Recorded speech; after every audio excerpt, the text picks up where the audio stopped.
तो ये तो हम देख रहे थे कि भाई किस तरह से हमने क्लोजिंग जो इन्वेंट्री है उसकी कॉस्ट कैसे कैलकुलेट करनी है।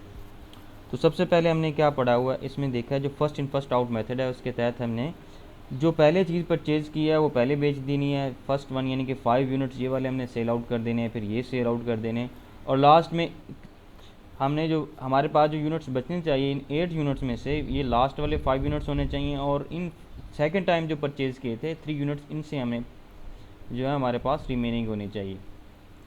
तो देख सकते हैं हमने क्या किया हुआ है, 5 यूनिट्स 5.50 के हिसाब से हमने क्या किए हुए हैं, कैलकुलेशन की है उसकी जब कॉस्ट कैलकुलेट कर रहे हैं क्लोजिंग इन्वेंट्री की। फिर उसके बाद 3 यूनिट्स हमने जो किससे लिए हैं, जो सेकंड टाइम परचेज़ किए थे, इससे हमने उनको 3 यूनिट्स को वहाँ से पिक किया है, और 50 के साथ 5.00 के साथ इसको मल्टीप्लाई किया, यानी 5 रुपये यूनिट्स के साथ। तो इस तरह से हमारी कॉस्ट ऑफ क्लोजिंग इन्वेंट्री आ रही है 42.50, यानी कि 42.50 जो हमारे पास रुपए है, ये इसकी कॉस्ट आ गई क्लोजिंग इन्वेंट्री की। जी काइंडली यहाँ तक बताएं, यहाँ तक क्लियर है कंसेप्ट, फिर उसके बाद हम आगे मूव करते हैं। उसके बाद आ गया जी हमारे पास वेटेड एवरेज, जिसको एवरेज कॉस्ट मेथड भी कहते हैं।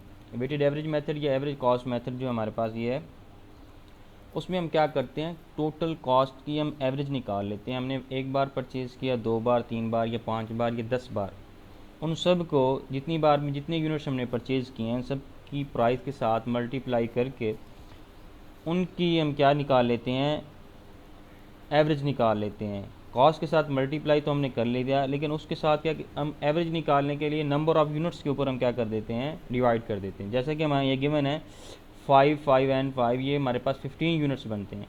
तो हम क्या करेंगे, 5 मल्टीप्लाई बाई 4 होगा, और 5 multiply by 5 and 5 multiply by 5.50। तो इस तरह की इसकी 20 आ जाएगा हमारे पास, और इसी तरह से यहाँ पे इनका क्या आ जाएगा, इसका और ये 25 आ जाएगा, और इसका हमारे पास कितना आ जाएगा, 5 यूनिट्स हैं तो ये हमारे पास 27.50 इसकी कॉस्ट आ जाएगी। तो जब इनको ऐड अप करेंगे तो हमारे पास 38, और जिसको डिवाइड कर देना है हमने 15 के ऊपर। तो इसी तरह से हमने इन टोटल की कॉस्ट को यहाँ पे कैलकुलेट किया है। ये देख सकते हैं, आपको शो हो रहा होगा कि total cost of inventory purchase divide by number of units purchase, इसके साथ तो हमने ये डिवाइड कर देना है। और यहाँ पे कॉस्ट कैसे हम निकाल रहे हैं जी, 5, और जैसे मैंने ऑलरेडी आपको बताया है कि इसको हमने 4 से मल्टीप्लाई करना है, सेकंड टाइम वाले को 5 से, और थर्ड टाइम वाले को 5.50 से। जितनी जैसे जैसे हमें कॉस्ट बताएगी है, परचेज प्राइस उसकी बताएगी है। और टोटल यूनिट्स 15 है, इनको हमने 15 पे डिवाइड कर देना है, और जितनी इन्वेंट्री हमारे पास रिमेनिंग है, बची हुई है, उसके साथ हमने मल्टीप्लाई कर देना है। तो यहाँ पे मल्टीप्लाई किया है हमने 8 के साथ, तो 38.67 इसकी कॉस्ट आ गई है। तो देख सकते हैं हमारे पास कॉस्ट ऑफ क्लोजिंग इन्वेंट्री अगर हम first in first out method के तहत कैलकुलेट करते हैं तो 42.50 इसकी कॉस्ट आती है, और अगर हम वेटेड एवरेज कॉस्ट के तहत हम कैलकुलेट करते हैं तो 38.67 जो हमारे पास कॉस्ट आती है। तो इसका मतलब हम ये कह सकते हैं फर्स्ट इन फर्स्ट आउट के तहत हमारी जो कॉस्ट आएगी क्लोजिंग इन्वेंट्री की वो ज़्यादा आएगी, और वेटेड एवरेज के तहत कॉस्ट जो होगी वो कम आएगी, वो कम, उसकी अमाउंट कम होगी। जी स्टूडेंट्स, यहाँ तक क्लियर है? जी सर। उसके बाद नेक्स्ट हम आगे मूव करते हैं। हमें इंटरनेशनल अकाउंटिंग स्टैंडर्ड 2 क्या करता है, सिर्फ और सिर्फ 2 मेथड जो हमें अलाउ करता है, फाइफो एंड वेटेड एवरेज। ये average cost method, weighted average को एवरेज कॉस्ट मेथड भी बोलते हैं।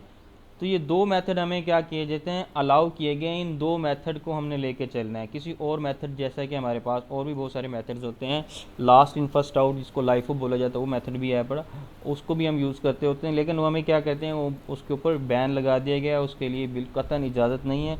ये सिर्फ और सिर्फ 2 जो मेथड हैं, वेटेड एवरेज मेथड और FIFO first in first out method, इसके साथ आप क्लोजिंग इन्वेंट्री जो है अपनी उसकी कॉस्ट कैलकुलेट कर सकते हैं। उसके बाद accounting system as to record inventories, हमारे पास 2 सिस्टम्स हैं अकाउंटिंग के। तो इन्वेंट्रीज के हवाले से एक है हमारे पास परपेचुअल सिस्टम, और दूसरे नंबर पे हमारे पास है पीरियोडिक सिस्टम। तो इसी तरह से सम टाइम कुछ लोग जो हैं इसको परपेचुअल पढ़ते हैं और कुछ इसको परपीचुअल भी पढ़ते हैं। परपेचुअल पढ़ें या परपीचुअल पढ़ें, इसका मीनिंग यही है कि कि ये हमारे पास एक अकाउंटिंग का सिस्टम है जिसके तहत हम इन्वेंट्री को एक्सपेंस के तौर पर नहीं लेते, बल्कि इन्वेंट्री को हम एसेट के तौर पे लेते हैं। जैसे कि हमने IAS 2 में पढ़ा है, IAS 2 में क्या कहता है कि भी इन्वेंट्री को आपने एज ए एसेट के तौर पे रिकॉर्ड करना है। तो ये जो एसेट के तौर पर हम रिकॉर्ड करेंगे ये परपेचुअल सिस्टम के अंदर आएगा। और पीरियोडिक सिस्टम में कैसे आएगा, जैसा कि हम ऑलरेडी जर्नल की एंट्रीज रिकॉर्ड कर चुके हैं, हम गुड्स को इन्वेंट्री को एज एक्सपेंस के तौर पर रिकॉर्ड करते हैं, वैसे हम इसको एक्सपेंस के तौर पर रिकॉर्ड करेंगे। जी चलते हैं आगे, इसको हम देखते हैं किस किस तरह से हमने इसको रिकॉर्ड करना है। तो सबसे पहले परपेचुअल के सिस्टम के अंदर एंट्रीज़ क्या होती है हमारे पास, जब भी हम इन्वेंट्री परचेज़ करते हैं, वो चीज़ का हम कारोबार करते हैं, उसको हम परचेज़ करते हैं या जिससे हम गुड्स बनाते हैं, तो उसके लिए हम क्या करेंगे।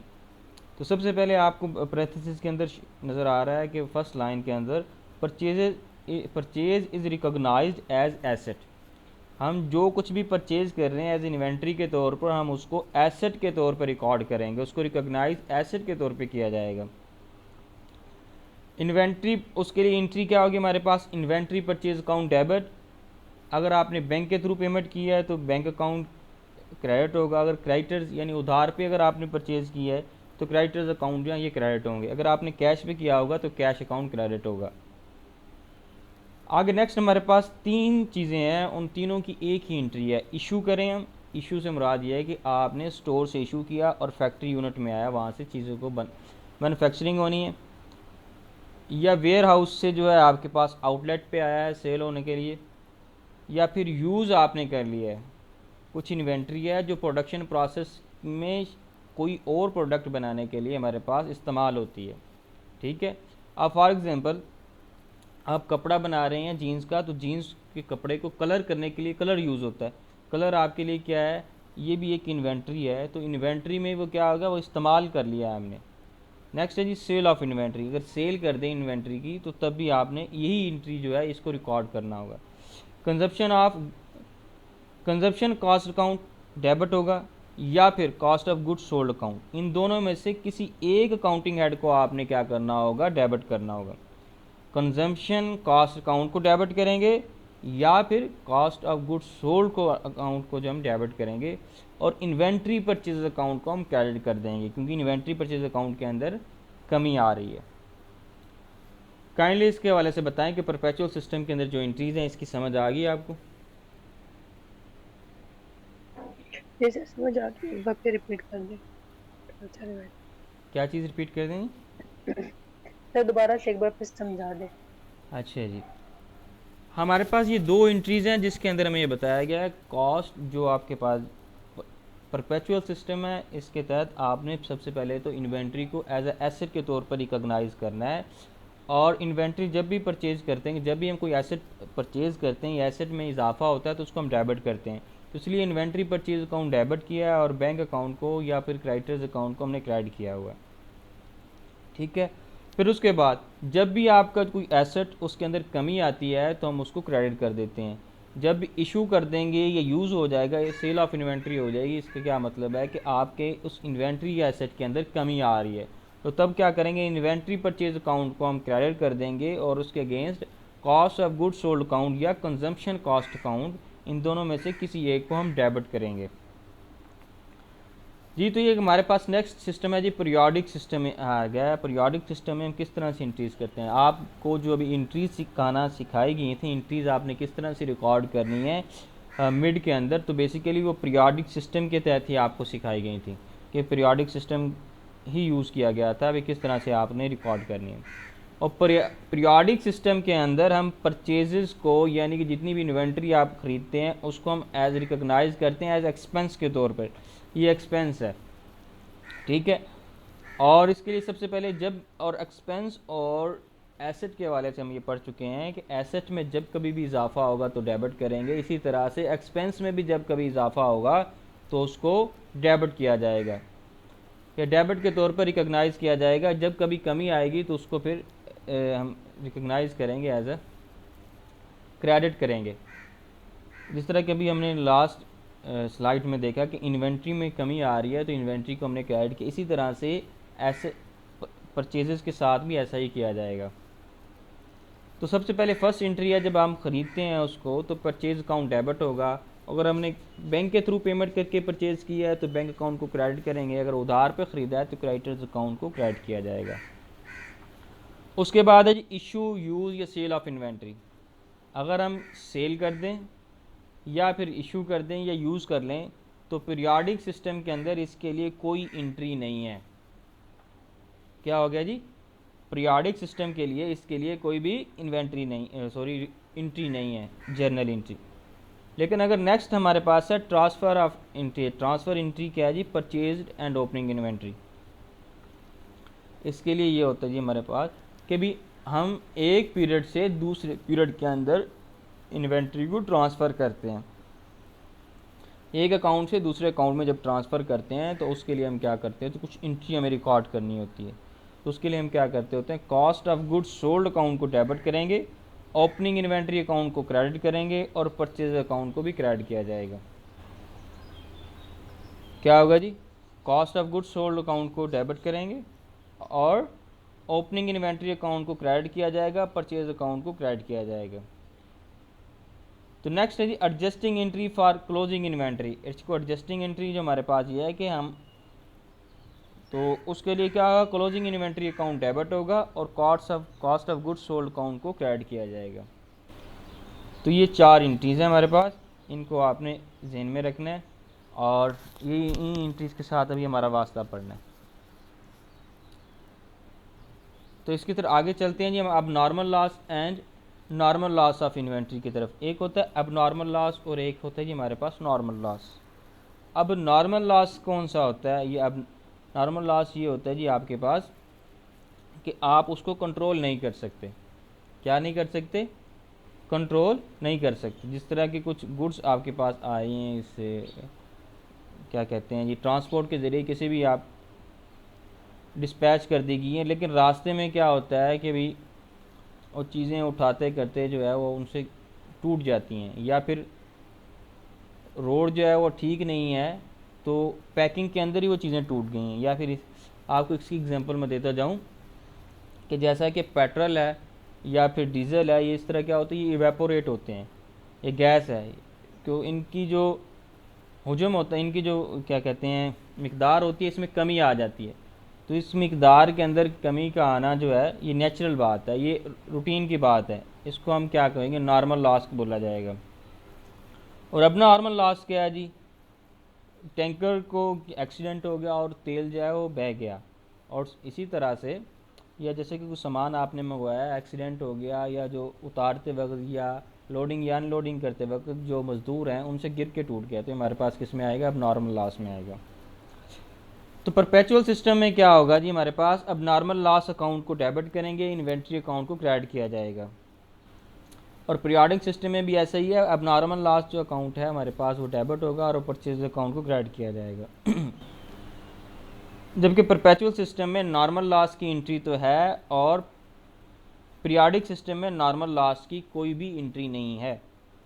तो हम पीरियोडिक सिस्टम के अंदर नॉर्मल लॉस की कोई एंट्री नहीं की जाएगी, इसको रिकॉर्ड एंट्री के तौर पे नहीं करेंगे।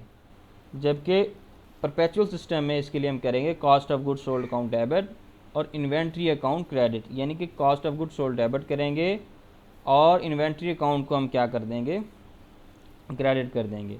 तो इस वजह से इन्वेंट्री के अंदर कमी आ रही है और cost of goods sold as expense के तौर पर हमने इसको रिकॉर्ड कर दिया है जी। इसका पता चल गया जी normal loss and abnormal loss का। जी सर। जी तो इसके बाद हमारे पास नेक्स्ट है जी, आगे फर्दर मूव करते हैं। Perpetual system is followed in the entities where the systematic accounting is adopt. यानी परपेचुअल जो सिस्टम है हमारे पास, ये सिर्फ़ और सिर्फ बड़ी ऑर्गेनाइजेशन जो हैं वो इस्तेमाल में लाती हैं। ये इनके अंदर बाकायदा अकाउंटिंग सिस्टम जो है वो लागू किया गया है। जो लार्ज ऑर्गेनाइजेशन है वो क्या करती हैं, परपेचुअल सिस्टम को फॉलो करती हैं और वहाँ पे सिस्टमेटिक अकाउंटिंग सिस्टम जो है वो फॉलो किया जाता है। वहाँ पे अकाउंटेंट बाकायदा हायर किए होते हैं, चार्टर्ड अकाउंटेंट हायर किए होते हैं। और पीरियोडिक सिस्टम क्या है जी, इजी एंड सिंपल है टू फॉलो। तो यहाँ पे ये क्या है, ये छोटी मोटी ऑर्गेनाइजेशन जो होती हैं जो 5-10 लोग रखते हैं, इससे ज़्यादा जो नहीं रखते या तो वो जो क्या करेंगे, जिनके 5, 7 या 10 एम्प्लॉइज़ होते हैं, 20 होते हैं, वो क्या करते हैं, पीरियाडिक सिस्टम को लेके चल रहे होते हैं। या इससे भी छोटी जो ऑर्गेनाइजेशन है वो पीरियाडिक सिस्टम, क्योंकि ये सिंपल है और आसान है। प्रैक्टिस है जी परपेचुअल एंड पीरियाडिक सिस्टम के हवाले से, तो इसको हम इसकी प्रैक्टिस देखते हैं जी। तो जनवरी 2009 है जी, ओपनिंग इन्वेंट्री हमारे पास है 400 यूनिट्स और उसकी हमारे पास कॉस्ट है 400 ईच, और परचेज़ हम कर रहे हैं फिर 1000 यूनिट्स हमने परचेज़ किया है और 5 ईच के हिसाब से हमने परचेज़ किया 2 जनवरी को, और 3 जनवरी को हमने सेल आउट कर दिए हैं 700 यूनिट्स 12 रुपीज़ के हिसाब से, और 4 जनवरी को फिर हम परचेज़ कर रहे हैं 1200 यूनिट्स एंड 6 रुपीज़ जो है उसकी एक की प्राइस है, और सेल फिर हमने कर दिए हैं 1000 यूनिट्स 5 जनवरी को, तो इसकी 12 के हिसाब से उसकी कॉस्ट है जो हमारे पास, उसकी हमने रिकग्नाइज़ किया या उसकी प्राइस हमने दी है। 6 को फिर हमने ऐसा ही किया, सेल की 800 यूनिट से परचेज़ किए हैं, और 7 को फिर हम सेल कर रहे हैं 500। तो मैं इसके लिए रिक्वायरमेंट क्या है इसको देखते हैं जी। Enter the above transaction in the books of account under periodic and perpetual system of accounting. क्या करना है जी, हमने बुक्स ऑफ अकाउंट्स के अंदर सबसे पहले इसको रिकॉर्ड करना है, परपेचुअल सिस्टम के हवाले से भी और पीरियाडिक सिस्टम के तहत भी। तो सबसे पहले हम चलते हैं कैलकुलेट करते हैं कॉस्ट ऑफ इन्वेंट्री को, सेकंड पॉइंट जो आपके पास रिक्वायरमेंट है, तो कॉस्ट ऑफ इन्वेंट्री हमने जो है वो कैलकुलेट करनी है पीरियाडिक सिस्टम में भी और परपेचुअल सिस्टम में भी, और हमने मेथड दोनों को यूज़ करना है, फाइफो को फर्स्ट इन फर्स्ट आउट को भी, और वेटेड एवरेज मेथड जो है इसको भी हमने लेके चलना है। तो सबसे पहले हमें ये पता होना चाहिए कि ओपनिंग इन्वेंट्री, टोटल इन्वेंट्री हमारे पास थी कितनी, और कितनी इन्वेंट्री हमारे पास अवेलेबल थी सेल के लिए, और उसके बाद वेटेड एवरेज कॉस्ट और कॉस्ट हमने कैलकुलेट करनी है, कितनी कॉस्ट इसके ऊपर आई है। ये सब चीज़ें हम चल के आगे देखते हैं। सबसे पहले यूनिट्स हमारे पास पता होना चाहिए हमको। तो ओपनिंग इन्वेंट्री कितनी है जी, हमारे पास 400 है। फर्स्ट हमने परचेज़ कितने किए हैं, एक टाइम परचेज़ हमने किया 1000, सेकंड टाइम 1200 और थर्ड टाइम 800 हमने परचेज़ किया। तो टोटल कितना होगा जी, हमने परचेज़ किए 3000, हमने क्या किए हैं, परचेज़ किए हैं नए यूनिट्स। तो यूनिट्स फॉर सेल हमारे पास कितने हैं, 3400, यानी कि जो ओपनिंग इन्वेंट्री आपके पास है, जो लास्ट पीरियड की क्लोजिंग इन्वेंट्री थी, और जो अभी इस बार आपने परचेज़ किया, ये सब क्या है जी, आपके लिए अवेलेबल फॉर सेल हैं। तो 3400 यूनिट्स जो हमारे पास अवेलेबल फॉर सेल हो गए हैं, और हमने सेल आउट कितने कर दिए हैं, 700 सेल किए हैं, 1000 सेल किए हैं और 500, तो कितने बन गए जी, 2200 हम सेल कर चुके हैं। तो इसलिए हम देखते हैं जी, यही यूनिट सोल्ड 2200 हमने लेस कर दिए। तो क्लोजिंग इन्वेंट्री कितनी हमारे पास आ चुकी है, तो क्लोजिंग इन्वेंट्री हमारे पास आ गई 1200 आ चुके हैं हमारे पास, 1200 यूनिट्स हमारे पास क्या है जी, क्लोजिंग इन्वेंट्री हैं।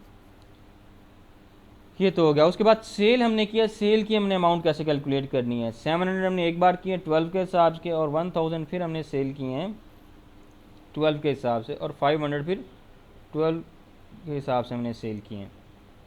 तो हमने इनको उनकी जो प्राइस है उसके साथ मल्टीप्लाई कर देना, जितने यूनिट्स हमने किए हैं सेल आउट। तो टोटल हमारे पास 26,400 की जो कॉस्ट बनी है इसकी, ये जो हमारे पास कॉस्ट ऑफ गुड्स सोल्ड जो हमने ये सेल प्राइस जो हमारे पास आ रही है वो 26,400 आ रही है। इतनी अमाउंट्स की हमने क्या कर दी है, सेल कर दी है। चलिए अब इसको हम रिकॉर्ड कर, यहाँ तक पता समझ आ गई जी। सबसे पहले तो ये बताएं, उसके बाद फिर आगे मूव करते हैं। जी सर, आ गया। सबसे पहले हमने क्या करना है, रिकॉर्ड करना होता है। यहाँ पे इंट्रीज के वाले से जो डेट्स लगाई गई हैं, ये डेट्स जो है ये सही नहीं लिखी हुई, इन डेट्स को आप ज़रा इग्नोर कर दीजिएगा, ठीक हो गया। तो सबसे पहले हम जैसे क्वेश्चन में गिवन तो ओपनिंग इन बैलेंस ये हमने लिखा 400 ईच के हिसाब से है जी, तो ये नहीं लिख, इसकी रिकॉर्डिंग हम नहीं करेंगे। कहाँ पे जी, जर्नल एंट्री के अंदर स्टार्ट में ये ट्रांसफ़र हो रही है, इस ट्रांसफरिंग एंट्री इसकी होगी। और सेकंड नंबर पे हम कर रहे हैं, सेकंड डेट को परचेज़ कर रहे हैं 1000 यूनिट्स। तो इसकी सबसे पहले एंट्री हम करते हैं कि परचेजेस कितने किए जी, 1000 एंट्री 5 के हिसाब से, तो 5000 पर जैसे कि हम पढ़ चुके हैं पीरियाडिक सिस्टम में परचेजेस अकाउंट डेबिट होगा और कैश अकाउंट क्रेडिट होगा। इसी तरह हमने परचेजेस को 5000 के अमाउंट के साथ डेबिट किया हुआ है, और कैश को हमने क्या किया हुआ है, क्रेडिट किया हुआ है 5000 के साथ। यहाँ पे कैश भी आ सकता था, क्रेडिटर्स भी आ सकते हैं, और या फिर बैंक अकाउंट भी आ सकता है। अगर इन तीनों में से कुछ भी ना दिया गया हो तो आप बैंक अकाउंट या कैश को आप लेके चल सकते हैं। यानी आपको ये नहीं बताया गया कि आपने नकदों पे सर ख़रीदी। जी सर आपकी आवाज़ कटिंग हो रही, फिर से स्टार्ट से बता दें जी, पीरियाडिक सिस्टम। परचेज का। जी, मैं ये जी बता रहा था आपको कि जब भी हमने कोई चीज़ परचेज़ की है या सेल आउट की है, उसके वाले से अगर हमें कोई क्लियर इन्फॉर्मेशन ना हो तो हम उसको आम तौर पे क्रेडिटर्स के तौर पे लेके चलते हैं, इनकी उधार पे बेची है या उधार पे ली है। जब उस शख्स का नेम आ जाए उस एंट्री के अंदर, या फिर हमें क्लियरली मेंशन हो। ठीक है, अगर क्लियरली मेंशन ना हो तो आम तौर पर जैसे कि हमें अगर नेम आ जाए तो हम क्रेडिट के तौर पे लेके चलेंगे, नहीं तो फिर हम क्या करेंगे, कैश के तौर पे यानी कि नकद के हिसाब से इसको लेके चलना होगा। तो यहाँ पे आपकी जो इन्वेंट्री यहाँ पे रिकॉर्डिंग की गई ये कैश के बेस के ऊपर की गई कि हम जो भी चीज़ ले रहे हैं या बेच रहे हैं वो कैश के ऊपर कर रहे हैं। तो परचेज अकाउंट 5000 के साथ डेबिट किया है और हमने ये पीरियोडिक सिस्टम में, और कैश अकाउंट क्रेडिट हो गया हमारे पास 5000 के हिसाब से। और फिर अगेन हमने परपेचुअल सिस्टम में क्या करना है, यहाँ पे हमने इन्वेंट्री परचेज अकाउंट को डेबिट करना होगा और कैश अकाउंट को क्रेडिट करना होगा। ये देख सकते हैं ऐसे ही हमने किया हुआ है। इन्वेंट्री परचेज अकाउंट डेबिट है और कैश अकाउंट हमारे पास जो है ये क्रेडिट है। जी, तो नेक्स्ट ये हमारे पास हमने क्या किए, सेल की थी। तो सेल कितनी हमने यूनिट्स किए थे इसको भी हम देख लेते हैं। जस्ट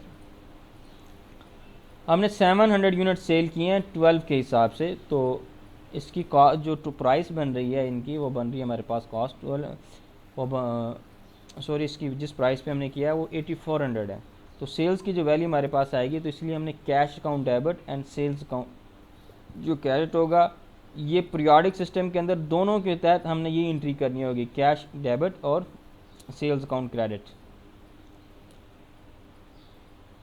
तो इसी तरह से लेकिन पीरियोडिक सिस्टम के अंदर हमने सिर्फ यही एंट्री करनी है और परपेचुअल सिस्टम में एक और एंट्री भी करनी होगी, उसकी कॉस्ट की एंट्री भी करनी होगी। उसकी कॉस्ट की एंट्री हम कैसे करेंगे, cost of goods sold debit होगा और इन्वेंट्री परचेज अकाउंट क्रेडिट हो जाएगा। ये फाइफो मेथड के तहत हमने ये किया है। 3100 जो इसके हमारे पास है, 3100 रुपये इसकी वैल्यू आई है किसकी, कॉस्ट ऑफ गुड्स सोल्ड की। ये हमने जो कैलकुलेट की है ये first in first out method के तहत कैलकुलेट की है। इसकी कैलकुलेशन आगे जाके हम देखेंगे किस तरह से 3100 हमारे पास हमने कैलकुलेट किया है। उसके बाद हमने परचेज़ की थी इन्वेंट्री, और इन्वेंट्री जो परचेज़ की थी उसको भी हम देख लेते हैं। 6 के हिसाब से 1200 हमने यूनिट्स परचेज़ किए थे। तो देख सकते हैं हमने क्या किया हुआ, परचेज अकाउंट डेबिट 7200 के साथ, कैश अकाउंट क्रेडिट 7200 के साथ। और इसी तरह से इन्वेंट्री परचेज अकाउंट डेबिट और कैश अकाउंट हमारे पास क्रेडिट हो रहा है 7200 के साथ। और फिर हमने सेल कर दिए हैं 1000 यूनिट्स 12 के हिसाब से। तो अगेन वही किया हुआ है, cash account debit and sales account credit.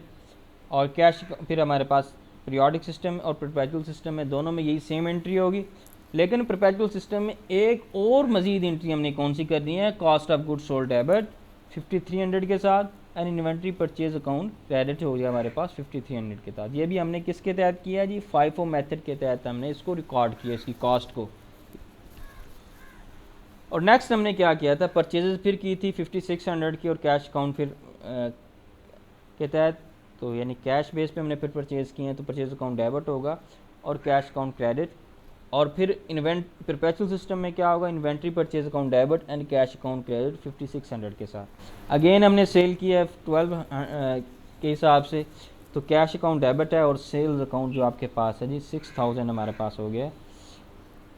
और अगेन जो हमारे पास कैश अकाउंट डेबिट है और सेल्स अकाउंट क्रेडिट हो रहा है 6000 के साथ। और लास्ट वन एंट्री जो हमारे पास यही है। और कॉस्ट ऑफ गुड्स सोल्ड हमने इसको रिकॉर्ड करना है, 3000 इसकी कॉस्ट हमने रिकॉग्नाइज़ की है, कैलकुलेट किया और इन्वेंट्री परचेज अकाउंट क्रेडिट किया है। Cost of goods sold debit and inventory purchase credit 3000 के साथ। ये जो हमने अभी कॉस्ट इसकी भी कैलकुलेट की है, तो ये भी first in first out method के तहत हमने कैलकुलेट की है जी। तो ये तो एंट्री थी हमारी यहाँ तक कि हमने इसको जितनी परचेज़ की और जितनी सेल की उसकी एंट्रीज हमने रिकॉर्ड कर ली हैं। अब सवाल ये इसको अब ट्रांसफ़र हमने कैसे करना है, उसके हवाले से हम एंट्रीज देख चुके हैं। हमने ये देखा था कि कि transfer entry for purchases and opening inventory. तो इसके लिए हमने क्या करना होगा, तो cost of goods sold debit होगा और opening inventory and purchase account क्या होगा हमारे पास, क्रेडिट होगा। तो अभी इसको हम चल के देखते हैं। जब ट्रांसफ़र और एडजस्टिंग एंट्री क्या है जी, क्लोजिंग इन्वेंट्री अकाउंट डेबिट होगा और cost of goods sold account क्या होगा, ये क्रेडिट होगा।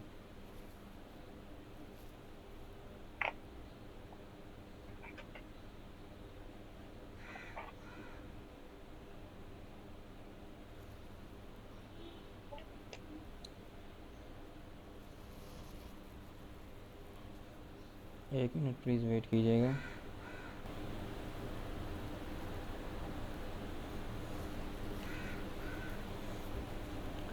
जी,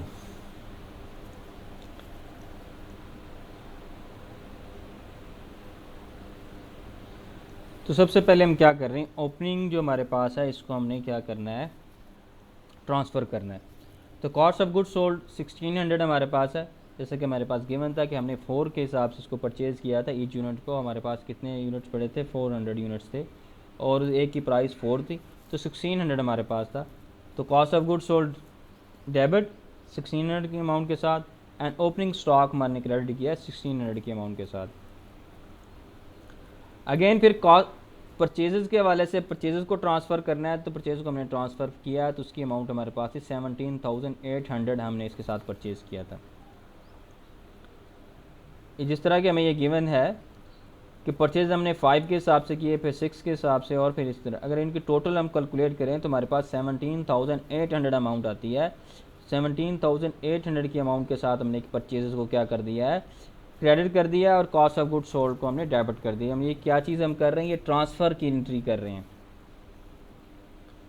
तो इसी तरह से हमारे पास तो क्लोजिंग स्टॉक के हवाले से है, तो क्लोजिंग स्टॉक की sir cost of goods sold का बेस बता दें। कॉस्ट ऑफ गुड्स सोल्ड हमारे पास वो जो कॉस्ट हमने जो चीज़ बेच दी है ना, जो हमारे पास जो परचेजेज है हमारे पास जितनी भी है उसके ऊपर कितनी कॉस्ट हमारी आई है, वो कॉस्ट ऑफ गुड्स सोल्ड होती है। जितनी जो हम सेल आउट कर देते हैं चीज़ों को, वो जो उसके ऊपर जितना हमारा खर्चा आता है उसको हम कॉस्ट ऑफ गुड्स सोल्ड कहते हैं। ठीक है, ये कॉस्ट ऑफ गुड्स सोल्ड एक तरीक़ाकार है जिसके साथ हम कैलकुलेट करते हैं, तो मेथड है। अगर आगे हमारे पास आएगा तो आपको फिर हम पढ़ लेंगे उसको, आगे नेक्स्ट 1-2 स्लाइड्स में वो आने वाला है। तो इसी तरह से फिर हमने क्लोजिंग स्टॉक के हवाले से एडजस्टिंग एंट्री हमारे पास आ चुकी थी। क्लोजिंग स्टॉक हमारे पास 8,000 की अमाउंट बचा हुआ है, तो 8,000 के हवाले से हमने क्या कि क्लोजिंग स्टॉक को डेबिट किया और कॉस्ट ऑफ गुड्स सोल्ड को क्रेडिट किया है। यहाँ पे अमाउंट्स ये है मिसिंग है इसकी, क्लोजिंग स्टॉक की जो डेबिट हमने किया हुआ है, तो इसी वजह से आपने परेशान नहीं होना कि भी एक तरफ अमाउंट लिखी हुई दूसरी तरफ अमाउंट नहीं लिखी हुई। तो नेक्स्ट ये हमारे पास फिर हमने इनकम स्टेटमेंट के हवाले से क्या करना है कि ये जो हम कॉस्ट ऑफ गुड्स सोल्ड है हमारे पास रिमेनिंग, इसको हमने क्या कर देना है, ट्रांसफ़र कर देना है किसके अंदर, इनकम स्टेटमेंट में। इनकम स्टेटमेंट में हमारे जो एक्सपेंसेस होते हैं वो क्रेडिट कर दिए जाते हैं, जो इनकम होती है उसको हम डेबिट कर देते होते हैं। तो ये क्लोजिंग एंट्री होती है, जैसे कि इनकम स्टेटमेंट में हमने देख सकते हैं इनकम स्टेटमेंट अकाउंट डेबिट 11,400 के साथ and cost of goods sold account credit किया हुआ है 11,400 के साथ। कॉस्ट ऑफ गुड्स सोल्ड भी क्या है, बेसिकली हमारा एक्सपेंस है, तो हमने यहाँ पे इसको क्या कर दिया, यहाँ पे क्लोजिंग इन्वेंट्री है, सॉरी क्लोजिंग एंट्री है ये वाली। तो क्लोजिंग एंट्री में क्या करते होते हैं, आम रूटीन ये होती है जितने भी, अगर हम ये जो हम क्लोजिंग एंट्री में हम एक्सपेंसेस को और इनकम को क्लोज़ कर देते हैं। हमें अकाउंटिंग क्या कहती है, अकाउंटिंग के हवाले से अकाउंटिंग एक प्रिंसिपल है, वो हमें ये गाइड करता है कि जितने भी आपके नॉमिनल अकाउंट्स हैं यानी इनकम और एक्सपेंसेस के अकाउंट हैं, वो आपने एक अकाउंटिंग पीरियड से दूसरे अकाउंटिंग पीरियड में नहीं लेके जाने हैं। उनको एक अकाउंटिंग पीरियड में क्लोज़ कर देना है और दूसरे अकाउंटिंग पीरियड में दोबारा से उसको ओपन करना है। उनके अमाउंट्स को आगे आपने नहीं लेके जाना, इसलिए क्लोजिंग स्टॉक जो होता है इसको हम एज ए एसेट के तौर पर रिकॉर्ड करते होते हैं। तो जब हम क्लोज़ करनी होती है इन एंट्रीज़ को, क्लोजिंग एंट्री में ये होता है कि जो नेचुरल की उनकी नेचुरल साइड होती है उसके अगेंस्ट जाके हम रिकॉर्ड कर देते हैं। जैसे कि एक्सपेंस की नेचुरल साइड या एक्सपेंस की जो नेचर है वो डेबिट है और इनकम की नेचर क्रेडिट है। तो यानी कि अगर एक्सपेंस को हमने क्लोजिंग एंट्री में लेके जाना है, क्लोजिंग एंट्री रिकॉर्ड करनी है, तो एक्सपेंस क्रेडिट होगा और इनकम जो है ये डेबिट होगी। तो इस तरह से हम देख सकते हैं इनकम स्टेटमेंट अकाउंट उसके अगेंस्ट हम क्या करते होते हैं, डेबिट या क्रेडिट करते हैं। क्योंकि हमने ये जो अकाउंट्स क्लोज करने हैं, जो इनकम और एक्सपेंसेस को क्लोज करना है, ये हमने इनकम स्टेटमेंट के अंदर क्लोज करना है। आपने क्या कहते हैं अपने क्विज भी अटैम्प्ट किए होंगे, और उसके साथ साथ आपने अपना मिड टर्म का जो ग्रैंड क्विज है वो भी आपने अटैम्प्ट किया होगा, तो उसके अंदर आपने पूछा गया होगा ये MCQs की शक्ल में कि भी एक्सपेंसेस को हम कहाँ पे क्लोज करते हैं और इनकम्स को कहाँ पे क्लोज करते हैं। ठीक है, ये इनकम स्टेटमेंट के अंदर हम क्लोज करते होते हैं। तो इसी तरह से हमने इनकम स्टेटमेंट को डेबिट किया 11,400 के साथ, कॉस्ट ऑफ गुड सोल्ड को हमने क्या किया है अगेन फिर हमने इसको डेबिट किया है, सॉरी क्रेडिट किया 11,400 के साथ। और फिर सेल हमने कितनी की है, इसको फिर हमने क्या करना है, ये हमारी इनकम थी, तो सेल को हमने डेबिट किया और इनकम स्टेटमेंट को क्रेडिट किया 26,400 के साथ। जी, तो इस तरह परपेचुअल सिस्टम में सिर्फ और सिर्फ क्लोजिंग एंट्री की गई है, इनकम स्टेटमेंट अकाउंट डेबिट है और cost of goods sold credit हमारे पास 11,400 के साथ। और फिर हमने 31 को हम क्या कर रहे हैं, इसकी सॉरी सेल को भी क्लोज कर रहे हैं, तो सेल को हम क्या कर रहे हैं, सेल अकाउंट डेबिट हो रहा है 26,400 के साथ, और इनकम स्टेटमेंट अकाउंट 26,400 के साथ हम क्या कर रहे हैं, इसको क्लोज कर रहे हैं। तो यहाँ पे मैं फिर बताता जाऊँ आपको, ये जो दो एंट्रीज़ है हमारे पास, ये जो ओपनिंग स्टॉक वाली एंड परचेजेस वाली, ये बेसिकली ये ट्रांसफ़र कर रहे हैं हम, और ये क्लोजिंग स्टॉक वाली जो एंट्री है हमारे पास, ये इसको एडजस्टिंग एंट्री है। ठीक है, और ये इनकम स्टेटमेंट है सेल वाली, ये वाली, और ये जो हमारे पास परपेचुअल सिस्टम है इनकम स्टेटमेंट सॉरी सेल्स और कॉस्ट ऑफ गुड्स सोल्ड वाली, ये दोनों एंट्रीज़ क्या हैं, ये हमारे पास क्लोजिंग एंट्रीज़ हैं। तो आगे हम मूव करते हैं। तो इसके हवाले से ये जो आपके पास पर एक्सपेंस अकाउंट के बनाया गया है जी, इसके लेजर बनाए गए हैं, ये हमारे पास ये आ गया जी। ये हमने क्या किया हुआ है, क्लोजिंग स्टॉक के हवाले से ये जो हमने कॉस्ट ऑफ गुड्स सोल्ड है, इस तरह से हमने कैलकुलेट करते हैं कॉस्ट ऑफ गुड्स सोल्ड। कैसे जी, ओपनिंग स्टॉक लिखते हैं, उसमें परचेजेस जो हैं, जो आपने मज़ीद परचेज़ किए होती हैं नई अकाउंटिंग पीरियड में, करंट अकाउंटिंग पीरियड है, उसको हम ऐड करते हैं, और जो कुछ आपके पास बच चुका होता है उसको लेस करते हैं, तो आपके पास आ जाता है क्लोजिंग, आपके पास क्या आ जाती है, कॉस्ट ऑफ गुड्स सोल्ड की अमाउंट आ जाती है। तो ये कॉस्ट ऑफ गुड्स सोल्ड के अमाउंट के साथ ये हमारे पास 11,400 आ चुकी है। ठीक है, तो 11,400 की जो अमाउंट हमारे पास आई, ये देख सकते हैं हमने 11,400 के साथ ही हमने कॉस्ट ऑफ गुड्स सोल्ड को क्या किया हुआ है, इनकम स्टेटमेंट के अंदर इंक्लोज किया हुआ है। ठीक है, तो कॉस्ट ऑफ गुड्स सोल्ड हमने कैसे फाइंड आउट की है, सबसे पहले ओपनिंग स्टॉक की जो वैल्यू है तो उसको ऐड किया है, फिर उसके बाद हमने परचेजेस को लिया है जितनी भी हमने परचेज़ की थी, फिर उसमें से जो हमारे पास बच चुका है स्टॉक उसकी हमने वैल्यू ली है, तो हमने 11,400 की वैल्यू हमारे पास आ गई है। तो ये हमने यहाँ तक कैलकुलेट कर लिया है। उसके बाद जी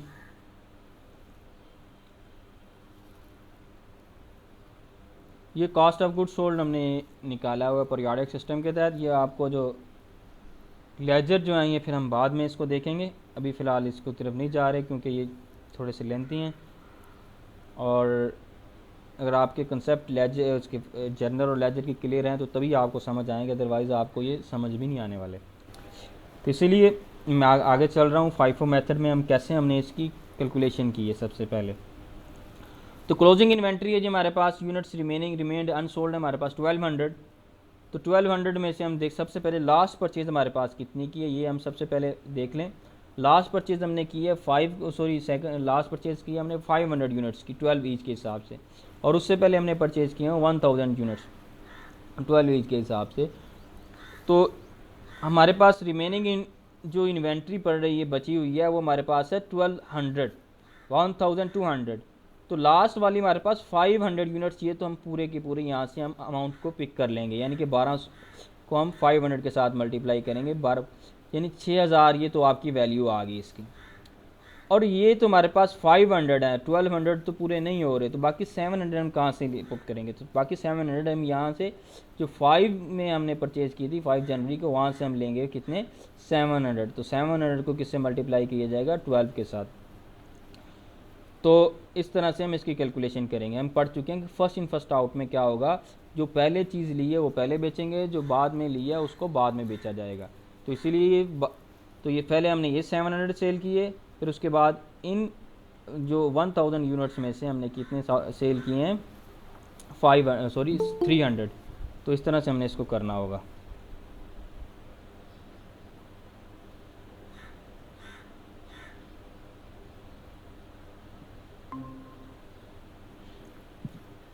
जी।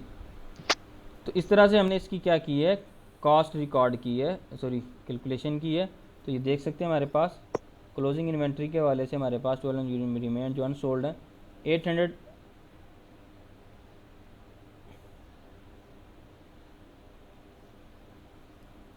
जी, तो 800 हमारे पास कितना आ रहा है जी, हमने क्या हमने किया है वो यहाँ पे, एक मिनट प्लीज़, सॉरी मैं आपको एक चीज़ गलत बता गया हूँ, वो ये चीज़ कि अमाउंट हमारे पास जो है यहाँ पे हमने वो सॉरी ये ले लिए, मैं आपको चीज़ें वो ये कि मैं सेल बता गया हूँ, ये सेल नहीं बल्कि हमने ये परचेजेस को लेना था। तो परचेज यूनिट्स हमने 800 यूनिट्स हमारे पास लास्ट वाले हैं 7 ईच के हिसाब से है, और 200 हमने यहाँ से पे लेने होंगे, सॉरी 400 4 जनवरी वाले, तो 400 यहाँ से लिए यूनिट्स, और बाकी कहाँ से अमाउंट पिक की है जी। तो इसकी जो कॉस्ट है वो चेंज होगी, 4 जनवरी को जो हम परचेज़ कर रहे हैं वो 6 के हिसाब से है, और जो 6 जनवरी को हम परचेज़ कर रहे हैं वो 7 उसकी प्राइस है जी। तो इसीलिए हमने इसको लेके चलना होगा। तो पहले मैंने जो आपको वैल्यू बता दी थी वो सेल वाली बता दी, जबकि हमने यहाँ पे परचेज़ प्राइस लेनी थी। सर एक बार फिर इससे प्लीज रिपीट करें, थोड़ी कंफ्यूजन हो रही है। हम क्लोजिंग इन्वेंट्री हम कैलकुलेट कर रहे हैं, तो क्लोजिंग इन्वेंट्री में फर्स्ट वन में हमने क्या किया था, यूनिट्स परचेज़ किए थे कुछ, ठीक है, और उसके बाद हमने सेकेंड टाइम परचेज़ किए, फिर थर्ड टाइम परचेज़ किए। तो हम ये क्या है, फाइफो मेथड के तहत ये होता है, फर्स्ट इन फर्स्ट आउट में, जो आपने फर्स्ट वन पहले परचेज़ किए हैं वो सेल आउट कर रहे हैं, और कुछ आपके पास ओपनिंग स्टॉक है तो सबसे पहले आप वो सेल करेंगे, फिर उसके बाद जो आपने फर्स्ट परचेज़ किए हैं वो सेल करेंगे, और फर्स्ट टाइम फिर सेकंड टाइम परचेज़ किया है तो अगर वो ख़त्म हो गए हैं तो वो वाले आप सेल करेंगे, अगर वो भी ख़त्म हो गए हैं तो फिर आगे जो आपने परचेज़ किया हुआ तो सेल आउट करेंगे। अगर आपके पास वो वाले क्लोज ख़त्म नहीं हुए, अभी तक बचे हुए हैं, तो आप जो रिमेनिंग जैसे आपने पहले परचेज़ किए थे वो वाले आपको सेल आउट करना होंगे। तो इसी तरह से हमारे पास जो टोटल इन्वेंट्री हमने परचेज़ की हुई है वो हमने परचेज़ किया है 1000 फर्स्ट टाइम, 1200 सेकेंड टाइम, और फिर हमने 800 जो की थी ये थर्ड टाइम हमने परचेज़ की थी। तो हमने इस यूनिट सोल्ड किए हैं 700 जो सेल किए हैं पहले वाले, हमें वो 700 वाले हमें सेल करने होंगे। ओपनिंग स्टॉक सबसे पहले ये 400 यहाँ से जाएगा, और 300 इस 1000 में से जाएंगे, क्योंकि हमने फर्स्ट टाइम परचेज़ किए थे ये वाले। अब इस 700 इसमें से हमारे पास रिमेनिंग बच गया है, और 1200 ये हमारे पास रिमेनिंग है, और 800 हमारे पास ये रिमेनिंग है। अब फिर हमने क्या किया है, हमने अगेन सेल कर दिया है, कितना सेल किया, 1000 यूनिट सेल किए हैं। तो 1000 यूनिट सेल किए हैं तो 700 यहाँ से हम लेंगे, और इन 1200 में से बाकी जो 300 है वो यहाँ से लिए जाएंगे। फिर हमने कितनी अमाउंट सेल कर दी है, फिर हमने अमाउंट सेल कर दिया है 500 यूनिट सेल किए हैं। तो 500 जो यूनिट्स हैं वो टोटल के टोटल इस 1200 में से जो रिमेनिंग बचे हुए थे 700 वहाँ से हम सोल आउट कर देंगे जितने भी बचे हुए थे। तो इस तरह से हमने ये 500 यहाँ से हमारे पास लेस हो जाएंगे। तो इस तरह से हमने इसको रिकॉर्डिंग करनी होगी इसकी। तो ये इसके बैक एंड पे ये कंसेप्ट है फर्स्ट इन फर्स्ट आउट का। तो अभी चलते हैं इसकी तरफ, हम कैलकुलेशन जो कर रहे थे। तो 800 हमारे पास हमने लिए लास्ट वाले जो बचे हुए, जो लास्ट जो थी, और उसके बाद उसकी कॉस्ट थी हमारे पास 7 रुपीज़ परचेज़ प्राइस इसकी। तो 800 को 7 के साथ मल्टीप्लाई किया 2600 आ गया, 400 के साथ फिर हमने मल्टीप्लाई किया तो हमारे पास आ गया कितनी अमाउंट आ गई, फिर हमने आ गई 2400। तो इसका टोटल किया तो कॉस्ट ऑफ क्लोजिंग इन्वेंट्री हमारे पास आ गई 8000। तो ये 8000 हमारे पास जो हमने इंट्रीज़ के अंदर रिकॉर्ड किया, ये वाला क्लोजिंग स्टॉक वाला जो हाईलाइट मैंने एरो के साथ किया हुआ है, ये हमने 8000 कैसे कैलकुलेट किया, इसी तरह जैसे कि अभी आपके सामने मैंने दिखाया स्लाइड्स के अंदर, इस तरह से हमने इसको कैलकुलेट किया है। 5600 जो हमारे पास 4 जनवरी वाली है उसमें से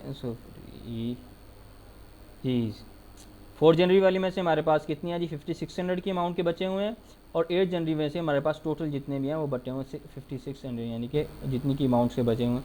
यानी कि जो हमारे पास थे 4 जनवरी वाले, सॉरी, इसमें से 400 यूनिट्स हमारे पास बचे हुए हैं। ये इसमें से क्या बचे हैं जी 400 यूनिट्स हमारे पास रिमेनिंग है, और ये टोटल के टोटल 6 वाले हमारे पास रिमेनिंग है। टोटल ये 5600 की इसकी अमाउंट आ जाएगी, और यहाँ पे इसकी अमाउंट आ जाएगी हमारे पास 2400। तो 2400 एंड 5600 को हमने आपस में ऐड किया तो हमारे पास कितनी वैल्यू आ गई 8000 हमारे पास इसकी वैल्यू आ गई, किसकी, क्लोजिंग स्टॉक की। तो इस तरह से हमने क्लोजिंग स्टॉक की वैल्यू को फाइंड आउट किया है।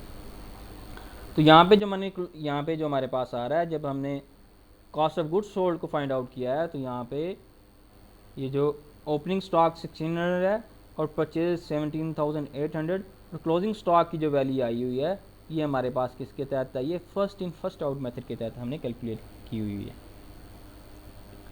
उसके बाद weighted average cost method. Weighted average cost method में सिंपली हमारे पास क्या है, हमने क्या ओपनिंग इन्वेंट्री हो और उसके साथ जितनी भी हमने परचेजेस की है इसकी टोटल को हम प्राइस के साथ मल्टीप्लाई करके हमने ऐड कर लेना है।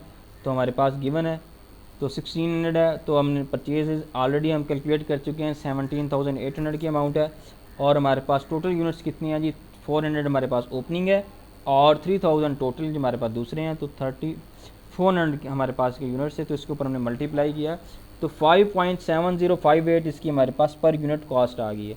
तो cost of closing inventory simply हमारे पास जितनी है 1200 उसके साथ मल्टीप्लाई कर देंगे तो हमारे पास टोटल अमाउंट आ जाएगी।